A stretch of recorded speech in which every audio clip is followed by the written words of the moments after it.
안녕하십니까? 포토 공정, 포토 리소그래피에 대해서 발표를 할 김수환입니다. 반도체 공정 가운데 다양한 나노 기술들이 활용됩니다. 그 중에 저는 포토 리소그래피에 대해 알아보겠습니다. 포토 리소그래피는 가장 오랜 시간을 차지하기도 하고 공정 원가도 가장 높은 공정이라고 할 수 있습니다. 네, 일단 먼저 이 그림을 보시면 첫 번째로 포토 레지스트를 웨이퍼에 도포합니다. 하지만 PR은 소수성이기 때문에 웨이퍼 표면에 잘 달라붙지 않기 때문에 접착제 HMDS라는 접착제를 미리 웨이퍼 표면에 얇게 도포합니다. 이 접착제를 붙이는 방법에는 엔투가스를 이용하여 밀폐된 좁은 공간에 이 접착제를 넣고 일정한 압력으로 엔투가스를 넣어서 웨이퍼 막에 HMDS가 얇게 퍼지는 방식으로 하여 도포합니다. 이제 HMDS가 접착이 도포가 되었으면 PR을 코팅할 수가 있는데 PR은 스핀 코팅이라는 코팅 방식을 이용하여 사용됩니다. 다음은 웨이퍼를 낮은 온도에서 구워주고 노광 장비를 들어가서 미세 패턴에 새겨진 마스크를 이용하여 웨이퍼 상에 빛을 투사합니다. 투사된 빛은 마스크 상에 있는 미세 회로 패턴을 웨이퍼 상에 그대로 새겨주고 다시 한 번 더 웨이퍼를 구워줍니다. 다음은 현상핵을 사용하여 빛을 받은 PR 부분이 날아가게끔 합니다. 마지막으로 회로 패턴이 잘 새겨드는지 검사하고 불량 패턴 PR을 제거하여 마지막으로 검토하는 방식으로 진행합니다.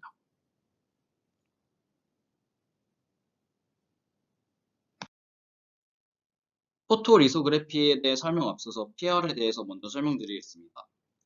PR은 디벨롭먼트 시 제거되는 타입에 따라 퍼지티브 PR, 네거티브 PR 두 종류로 나뉩니다. 퍼지티브 PR은 익스포즈된 부분이 제거되는 반면 네거티브 PR은 익스포즈된 부분을 제외한 나머지가 제거되는 차이점을 가지고 있습니다. 현재 대부분의 공정에서는 퍼지티브 PR을 사용하는 추세입니다. 다음으로 PR을 구성하는 성분에 대해 알아보겠습니다. 퍼지티브 PR은 세 가지 성분으로 구성되어 있는데 각각 솔벤트, PAC, 포토 액티브 컴파운드, 레진으로 구성되어 있습니다. 솔벤트는 PR 스핀 코팅 시 웨이퍼 엣지에 흘러내리는 것을 방지하기 위해 PR의 점도를 조절하는 역할을 수행하고 PR은 레진으로 구성되어 있는데 이 레진은 고분자 폴리머로서 PR이 일정한 파장의 빛을 받으면 PAC, 포토 액티브 컴파운드라는 것을 활성화를 시킵니다. 이때 PAC는 빛 에너지를 활용하여 폴리머 분자 간의 결합력을 약화시킵니다. 이러한 원리를 바탕으로 익스포즈된 부분을 디벨로퍼로 제거시킬 수 있습니다. 네, 이번에는 웨이퍼의 PR을 도포하는 과정을 설명해 드리겠습니다. PR을 웨이퍼상에 도포할 때는 코팅되는 두께에 따라 고려해야 되는 파라미터들이 존재합니다. 바로 PR의 두께가 두꺼울수록 익스포셜 시간이 길어지고 그에 따라 에칭 시 셀렉티비티와 CD, 크리티컬 디멘션의 크기에 영향을 줄 수 있습니다. 또한 깊이에 따라 아이온 임플란테이션 시 필요 에너지량이 달라질 수 있습니다. PR의 두께를 결정하는 스피너의 회전 속도와 PR의 점성, 그리고 회전 시간과 가속도를 조절함으로써 두께 조절을 가능하게 합니다.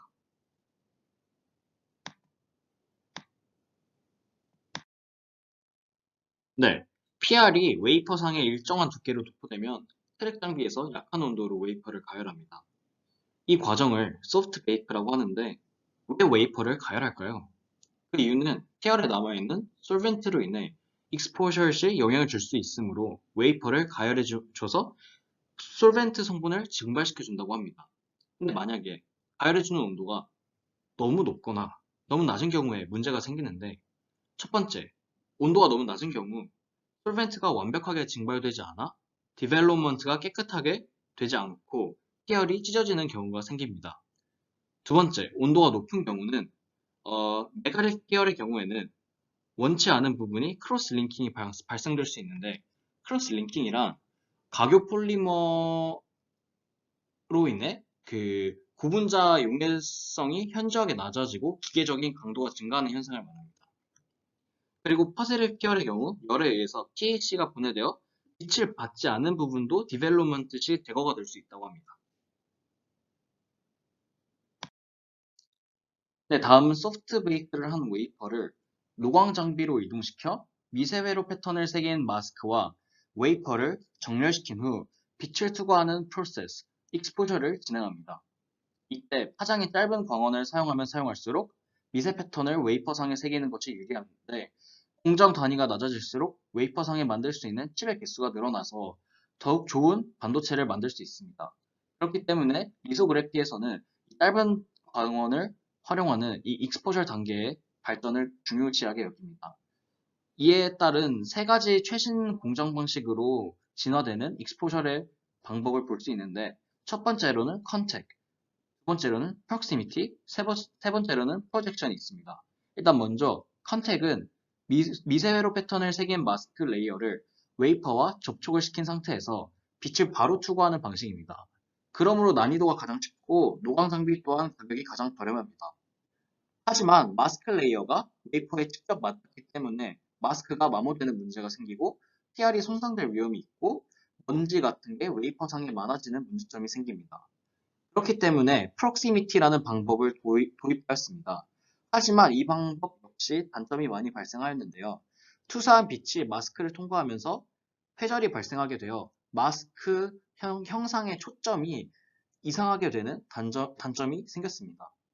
이러한 단점을 가장 많이 보완한 방식이 프로젝션 방식인데 이 방식은 마스크 형상이 4분의 1 혹은 10분의 1 크기로 작아지면서 웨이퍼에 제대로 새겨지도록 마스크와 웨이퍼 사이의 간격을 충분히 확보한 후 렌즈를 활용하여 포커스를 맞추는 방식입니다.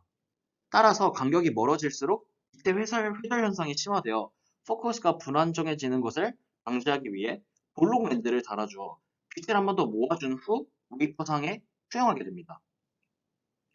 이에 활용하는 노광 장비는 두 가지가 있는데 스태퍼와 스캐너가 있습니다. 150 나노 이하 공정에서는 스캐너를 활용하고 익스포셜이 끝난 후에 오버레이라는 기능을 활용하여 한다고 하는데 이 뒤의 내용은 좀 더 복잡하게는 다루지 않겠습니다.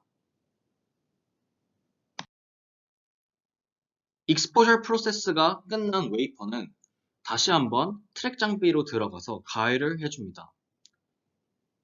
Post Exposure Bake PER 프로세스를 해줌으로써 PR에 있는 THC를 활성화하여 PR 표면을 평탄하게 해주고 스탠딩 웨이브를 개선해줍니다. 이때 스탠딩 웨이브는 익스포저 시 빛의 간섭으로 인해 PR 계면에 결이 생기는 것을 의미합니다. 만약 PER을 하지 않은 상태에서 바로 에칭이 들어간다면 정확하게 에칭이 되지 않고 CD의 균일도를 떨어뜨립니다. PEB까지 거친 웨이퍼는 디벨로퍼를 웨이퍼상에 스핀 코팅하여 익스포즈된 피어를 제거해 줌으로써 웨이퍼상에 회로 패턴을 새기게 됩니다. 이때 디벨롭된 찌꺼기들은 린스를 해주고 다시 한번 더 베이크를 해줍니다. 이 과정을 hard bake 프로세스라고 합니다. hard bake를 통해 남아있는 솔벤트와 디벨로퍼를 제거합니다. 이때 hard bake를 해줌으로써 피얼의 결적 특성을 향상시키고 후속 공정에서 피얼이 결적으로 변형되지 않게 해주고 더 결속력을 강화하여 에칭이나 아이온 임플란테이션 시 배리어 역할을 하게 해줍니다.